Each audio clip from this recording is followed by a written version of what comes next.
Hello and welcome to another Vinny Talks Yanks. I'm your host Vincent LaRose, and today it is May 1st. April is over. The Yankees finished April with the best record in the American League. It's awesome to be a Yankees fan right now. They're playing very, very well. The Yankees also just finished a 9-game road trip. They had an off day yesterday. I wanted to make the video yesterday, making it now, but they finished that road trip 7-2.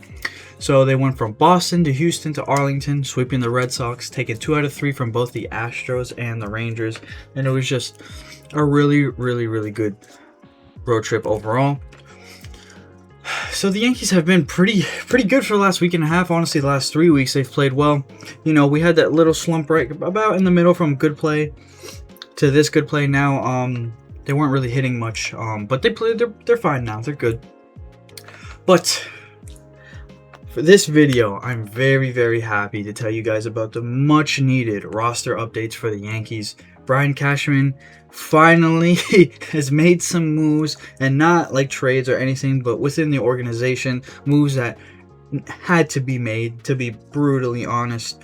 This roster needed something a little bit different, and I'm happy they finally pulled the trigger. They finally did what they needed to do. But to start, of course, that means the Yankees had finally released Randal Grichuk, and I couldn't be happier to see him go. I'm not going to lie to you guys. I don't have an issue with Randal Grichuk, obviously, as a person, but as a baseball player, the experiment failed.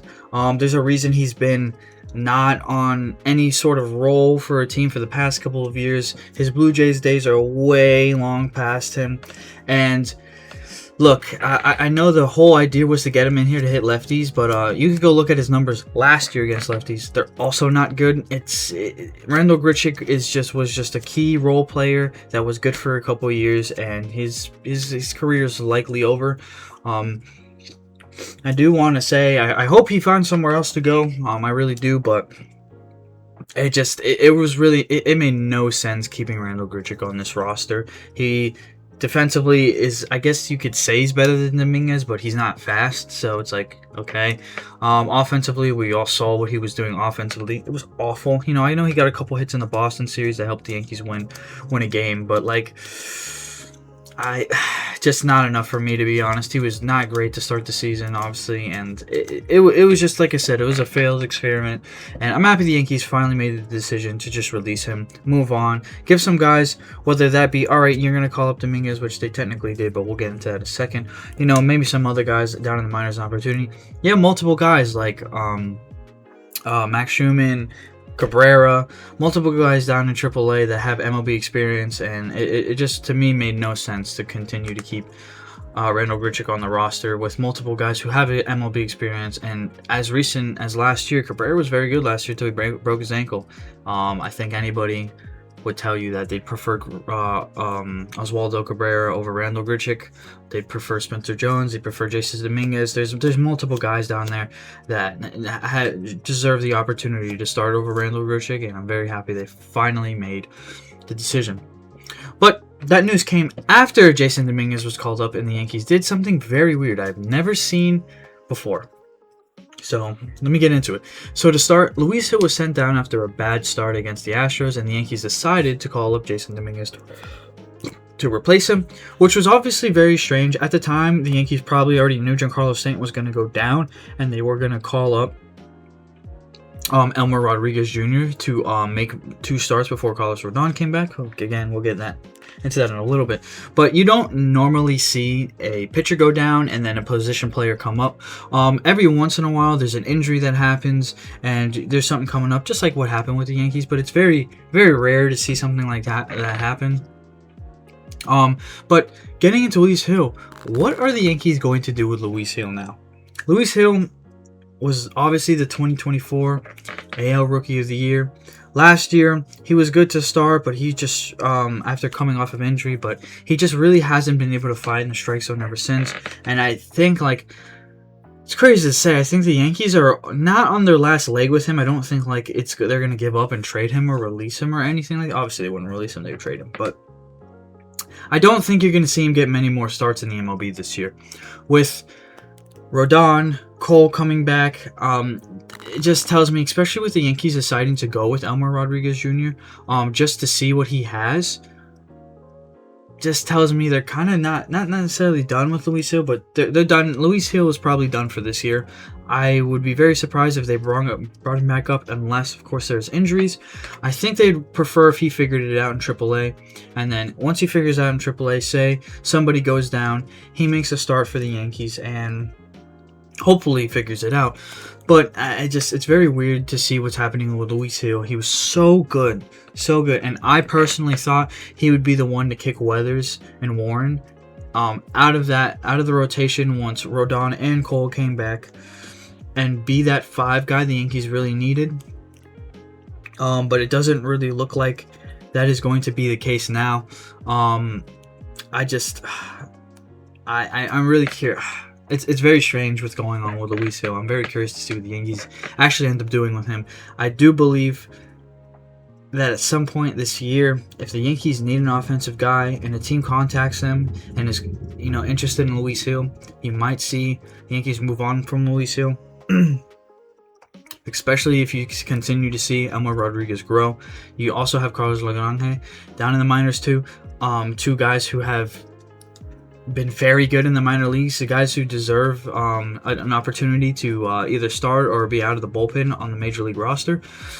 Get at least an opportunity to prove themselves. And with Clark Schmidt coming back on top of Gerrit Cole and Carlos Rodon, it wouldn't surprise me if the Luis Hill Yankees era was over.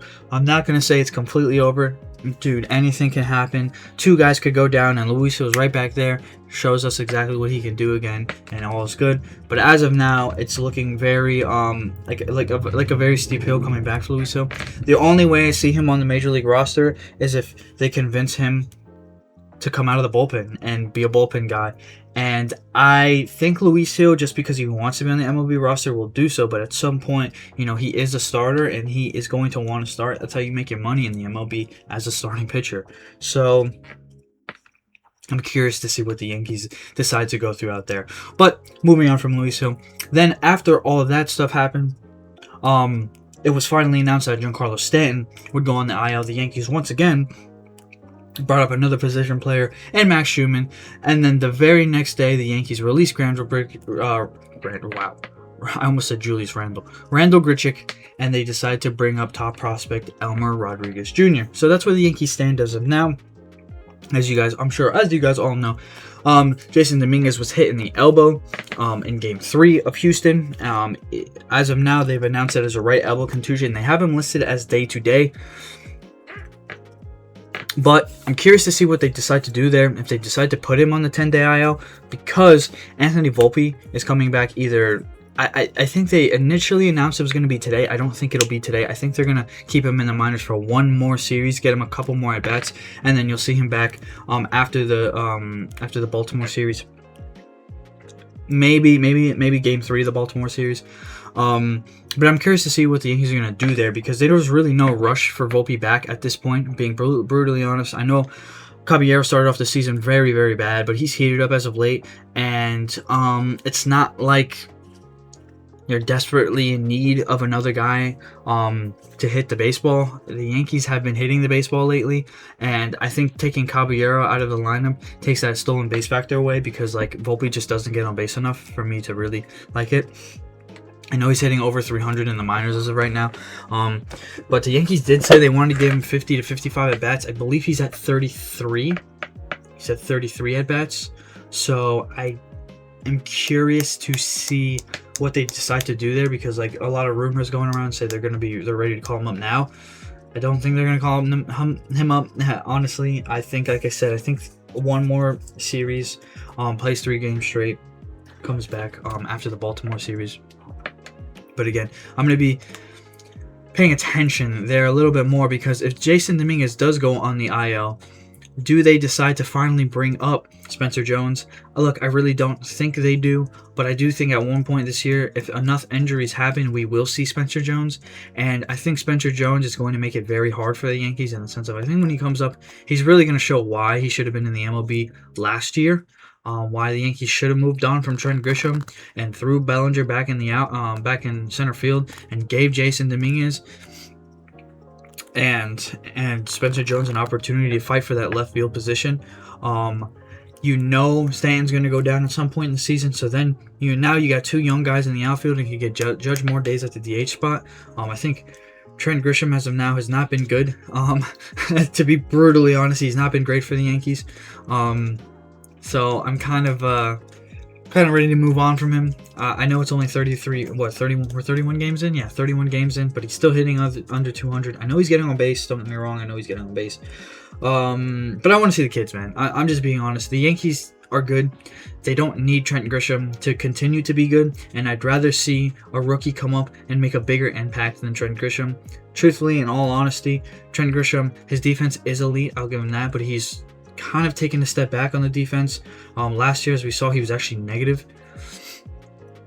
in defensive runs saved, and then this year so far, I've seen him make a couple good plays. Of course, Trent Grisham is still an elite outfielder, but plays that we're used to see Trent Grisham making, he's not making anymore. So I'm not so sold on him being a better center fielder than Cody Bellinger, and I think I'd rather see Cody Bellinger in center field, and I'd rather see the Yankees give an opportunity to Jason Dominguez or Spencer Jones. I'm okay with either, honestly. You keep either or down in the minors. I know at this point you're already stuck to Trent Grisham. You're not going to release him. He's making over $22 million. But, I would like to see, I do want to see an opportunity for Jones to actually get a chance to prove himself. Because like I said before, I think once he gets to the MLB, he's going to make it very, very hard for the Yankees organization to send him back down. I think he's going to be a lot better. I think it's going to be an Aaron Judge scenario. Obviously not as well, but, you see the numbers in the minors, and I think they get better once he comes to the major leagues. But we'll see. Some other news, some more prospect news. George Lombard Jr. He was promoted to AAA. We are that much closer to seeing George Lombard Jr. And I'm kind of curious to see what the Yankees do here. Because if he keeps putting up these numbers, and you have guys I know Jazz started to heat up, so you're not going to replace Jazz. But, if you have guys like McMahon who are still hitting under 150, how, I know money's an issue here. I really do. But, objectively, you want to win a World Series. How do you have a guy hitting 150 playing elite defense? Okay, alright, but McMahon is an elite defensive third baseman. So is Lombard Jr. Watch that man's defensive highlights. They started playing him at third, second, and short. The Yankees, I think, are actually trying to find a spot for him. I think the Yankees are looking at it in the sense of, if somebody else gets injured, I wouldn't surprise me if he's the next man up. I know they have Max Schumann up right now, and he's kind of like Caballero and Rosario, where he can play third, second, and both corner outfield positions. But I think every World Series team we see, other than the Dodgers, because they're stacked, but the Rangers, when it was the Rangers and the Diamondbacks, you saw multiple rookies step up and make big plays. Multiple guys maybe in their second year, like Corbin Carroll, Adolis Garcia. Multiple guys like that step up and improve the rosters of these teams. I mean, I just the Yankees in 24, Luis Hill was one of those guys where it was a guy where you didn't really expect him to do much, and then he goes out and wins the Rookie of the Year, and he plays a big role, and the Yankees in their deep postseason run. Cam Schlittler is a good example of that. The Yankees last year, I know those are more pitchers, but I just think that the Yankees need a younger presence of a guy that, Ben Rice is a great example of this right now. He's stepping up, and I think you have to realize, Goldschmidt was expected to get into more games, but Rice is playing so good you can't do that, and I would hate not to give the opportunity to George Lombard Jr. if he's look, he's got to be tearing it up in AAA. I'm being brutally honest. I'm not saying now. And he was hitting over 300 in AA. Oh, bring him up. No, that's not what I'm saying. But over the next month, if you really see he's just tearing it up in AAA, and McMahon continues to struggle, maybe Volpe comes back and is just really not working out. I think I'd rather see Lombard Jr. Being honest with you, I think a lot of you guys would agree there. Of course, that doesn't guarantee he comes up and puts a spark in the Yankees, and it's just this amazing shortstop or right-handed hitting infielder that we all come to love and see. I'm not saying that, but I would like to see him get an opportunity, if I'm being completely honest. But we'll move on from that. I'm happy for Lombard Jr. getting the call up to AAA. But this is like kind of like the biggest news of the whole video here. Carlos Rodon is one rehab start away from being back on the Yankees mound. He's one rehab start away from being back in this rotation. He's one rehab start away from making this rotation like ridiculous right now. And this is what I'm curious to see. So obviously, as you guys know, they brought Elmer Rodriguez up to replace Luis Gil's spot in the rotation. They already told Rodriguez that he's going to get the 2 starts before Rodon comes back. Rodriguez, I believe, will make one more start. What was it? So he pitched Wednesday, so probably Monday. Probably this upcoming Monday, you'll see. No, is it Monday? No, he pitched yesterday. I'm sorry. Maybe Tuesday or Wednesday. I think no, it'll be because is Fried getting the start today? Who's starting today? No, Warren's starting today. They move Fried back to his bobblehead day on Sunday. I'm sorry, tomorrow, Saturday. So you'll see Rodriguez Jr. What do we got? Yeah, Tuesday. You'll see Elmer Rodriguez Jr. Tuesday. That'll be his final start. Rodon is also making a rehab start at the same time there, and then they would keep Rodriguez Jr. on the roster, or it is possible that they do bring somebody up. They decide to send Rodriguez down, run a 5-man bench again, because then now whoever they want to send down, say they decide to Max Schumann, they decide to cut ties with him, they'll bring Rodon up, cut ties with Max Schumann, go back to the 4-man bench, and then Carlos Rodon is back in this rotation. So all this means to me is the Yankees are one step closer to having the best rotation in all of baseball, man. It's just ridiculous. They've already had the best starting rotation in baseball numbers-wise this year. Of course, on paper, that's not necessarily true, but numbers-wise, they've had the best starting rotation in all of baseball, and then you're just going to eliminate a factor like Luis Gil, a guy who's been struggling, and replace that with Carlos Rodon. Oh my God, man, that's gonna be ridiculous, man. This rotation is going to be so good. Of course, Cole is also back on the way. I think he's still probably 3 weeks out. So, as of now, I would pay attention a lot more to Will Warren and Ryan Weathers starts. One of those guys has to get bumped out when Garrett Cole comes back. One of those guys will get bumped out. Look, it's 3 weeks away. It's baseball. It's very possible somebody can get injured, and we're not even having this conversation by the time Cole comes back. We're having the conversation of Elmer Rodriguez was brought back up after somebody got injured. Cole comes back, and they decided to send him back down, even though he made a couple good starts. Obviously, that's very possible. It's also very not possible. It could not happen. But Warren and Weathers are going to have a battle for that 5th spot, and I'm interested to see what the Yankees decide to do there, whether if that 5th spot, whoever loses that 5th spot, if they do decide to move him to the bullpen. I do think they're going to favor Weathers in the starting rotation spot, only because his stuff is just better, I'll be completely honest, but I do think Warren has really proven himself as a starting pitcher, and I would like to see,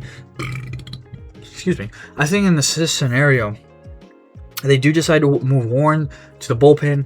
I think they get off Paul Blackburn. Warren replaces that Blackburn role, and they keep Warren to exactly like they used to do with Michael King, 3 innings, 4 innings, taking but not just like garbage time, like important innings. So he's still a really good pitcher. He's still a pitcher I think you could throw in for 4 innings if a starter only goes 3, and he gives you a really, really good long man role. He'd be good in the long man role, and then the second somebody goes down, bop, he's right back into that spot, and he's a starter again. I think that's the best way to keep him fresh as a starter, but also keep his talents on the MLB roster.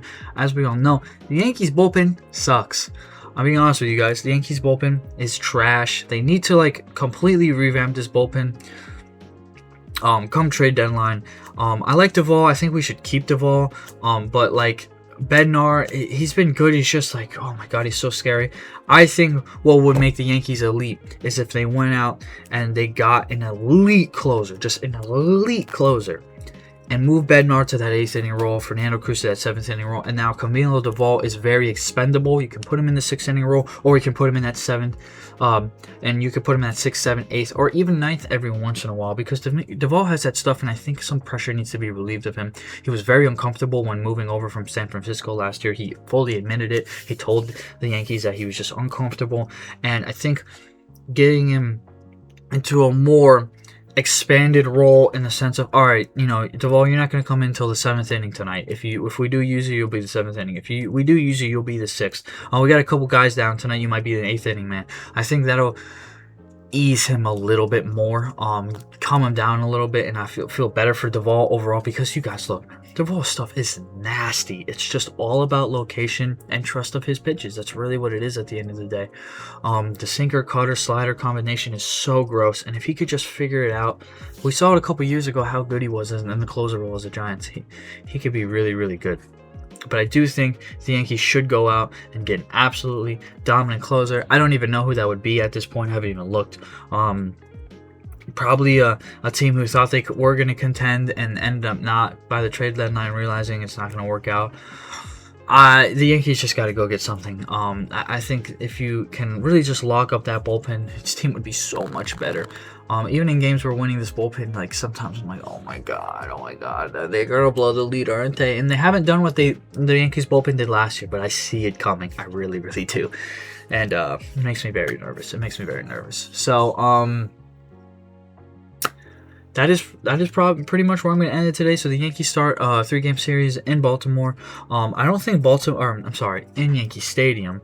I don't believe there has been an announcement for who Baltimore is pitching at. As last time I saw, it was to be determined. Yes, so we're in Yankee Stadium. Warren is getting the start tonight. Wow, Warren has a 2.59 ERA, man. He's been really, really good this year. But the Yankees start series against Baltimore tonight. They are first place in the AL East. They're playing really good, 20-11. I think they're tied for the wow, Cincinnati's 20-11 too. Wow, Cincinnati's good. So technically, as of now, the Yankees are tied with Cincinnati and LA, the Dodgers, for the second best record in all of baseball. The Braves, man. The Braves, everybody didn't listen to me about the Braves last year. Oh, they're not good. Yes, they are. They're just injured. Braves have the best record in baseball, 22-10. This is a series that I fully believe the Yankees should sweep. I'm not, obviously, I won't be upset for a 2 out of 3, but 2 out of 3 is the absolute bare minimum the Yankees need to take out of this series. The Yankees need to be better about winning games against teams in the division. It screwed us so bad last year, and I think it will. They just need to win. They need to win. At the end of the day, yeah, pretty plain and simple. They need to win. But as always, thank you guys for watching. If you guys are interested, as you all know, I started a company, RoseZuleta Media. The logo's down on this side. It'll be down now, right there. So if you guys are interested, the website will be in the description. Any editing services, production services, ideas, anything like that, website design, all that stuff. My company does it. Me and my friend started a company. Very fun. Might pick up some work real soon. It might become my full-time job, which means would be so nice because I'd get to spend way more time on these videos as well. So if you guys are interested in anything like that, please go visit our website, see what we can do for you. And I don't believe the email and the website right now is completely active. We've had some issues with it, so just hit me up here on Vinny Talks Yanks. But as always, thank you everybody for watching if you're on the YouTube side, or listening if you're on the podcast side. I hope everybody has a wonderful day, and as always, go Yankees.